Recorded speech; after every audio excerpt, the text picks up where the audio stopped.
Nello scorso video vi avevo accennato di un qualcosa che mi aveva reso molto felice, un qualcosa che era andato in onda durante lo show del 3 marzo. Immagino che chi mi segue già da diverso tempo si sia fatto un'idea di cosa potrebbe essere, mentre gli altri avranno già capito di cosa si tratta dalla copertina o semplicemente dal titolo del video. Ebbene sì, Mina Shirakawa è finalmente tornata.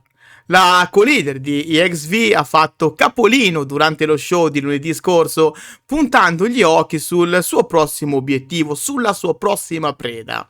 Ma prima di parlare di ciò, facciamo un passo indietro, perché è giusto raccontare i dettagli della sua assenza durata esattamente un mese. Mina Shirakawa aveva dovuto fermarsi ai box proprio durante Supreme Fight, pay-per-view che andò in onda il 2 febbraio a causa di un infortunio riportato dopo il pestaggio subito per mano di Eight. Dopo il termine dell'incontro che vedeva Mina Shirakawa, Maika, Hanako e Waka Tsukiyama affrontare la squadra composta da Momo Watanabe, Tekla Rina e Azusa Inaba.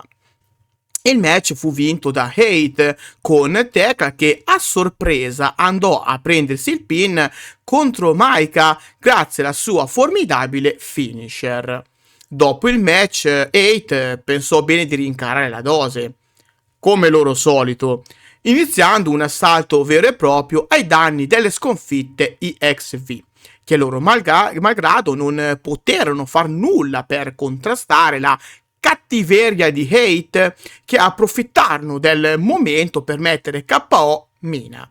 A seguito di questo pestaggio, la Stardom annunciò che la Shirakawa aveva subito un infortunio non meglio specificato, ma che sarebbe comunque stata lontano dal ring a tempo indeterminato. Questo annuncio fece preoccupare non poco tutti i fans della co-leader di EXV. Io stesso devo ammettere che leggendo questo comunicato mi misi le mani nei capelli, perché tutto poteva davvero succedere. Siccome non era chiaro che infortunio avesse subito la wrestler né il tempo di recupero, tutti noi brancolavamo nel buio, sperando che il tutto non portasse la Shirakawa a dover stare lontano dal ring troppo a lungo. Durante la sua convalescenza, la stessa Mina fu poco presente sui social, il che faceva ancora più preoccupare sul suo stato di salute, che continuava a rimanere un mistero. Dopo un mese di assoluto silenzio, ecco che nello show di lunedì 3 marzo Mina Shirakawa torna a sorpresa dopo la fine del match tra EXV e Eight. Dopo che, ancora una volta, le lottatrici heel decisero di somministrare un altro pestaggio ai danni delle ragazze di Empress Nexus Venus.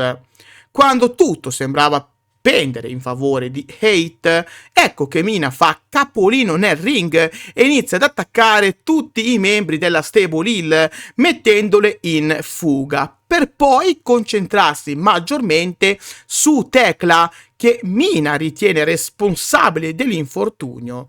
In effetti fu proprio Idol Killer ad attaccare la Shirakawa ripetutamente con una sedia sulla schiena, il che fa sospettare che il problema fisico avuto da Mina fosse proprio legato a ciò.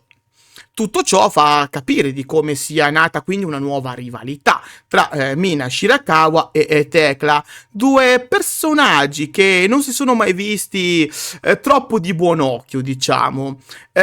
Sì, perché durante tutta la loro carriera in Stardom, Mina e Tekla si sono sempre punzecchiati a vicenda, specialmente nei primi mesi del 2022, dove le due atleti avevano avuto una rivalità che a quei tempi aveva coinvolto l'SWA World Championship.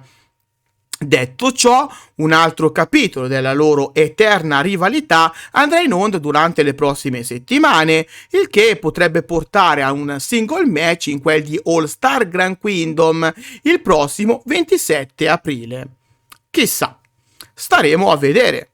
Quello che è certo è che Mina Shirakawa è finalmente tornata e tutte le campionesse sono avvisate, perché è chiaro che Mina punta ad essere un punto fermo della Stardom e il sogno di diventare campionessa in questo 2025 è più vivo che mai.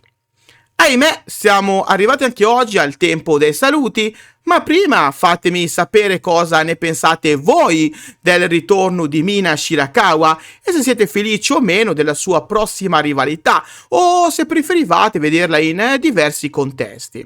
Inoltre vi chiedo anche di condividere con me le vostre idee sul futuro della co-leader di EXV. Come pensate si evolverà il suo 2025? Vi invito gentilmente a lasciare un like, a condividere il video con quante più persone possibile per far conoscere i miei contenuti a tutti i vostri amici e a iscrivervi al canale attivando anche la campanella per non perdervi i prossimi contenuti. Ma c'è di più. Sì, perché qua sotto trovate tutti i link del progetto Donne tra le corde, un progetto tutto dedicato al wrestling femminile mondiale. Grazie a Donne tra le corde potete sempre rimanere aggiornati con tutto ciò che legge intorno alle vostre wrestlers preferite, grazie a news, articoli a loro dedicati e così via. Date un'occhiata ai link qua sotto in descrizione per tutte le info. Dal vostro amichevole Kirito di quartiere per oggi è tutto. Grazie di cuore e alla prossima. Bye poi!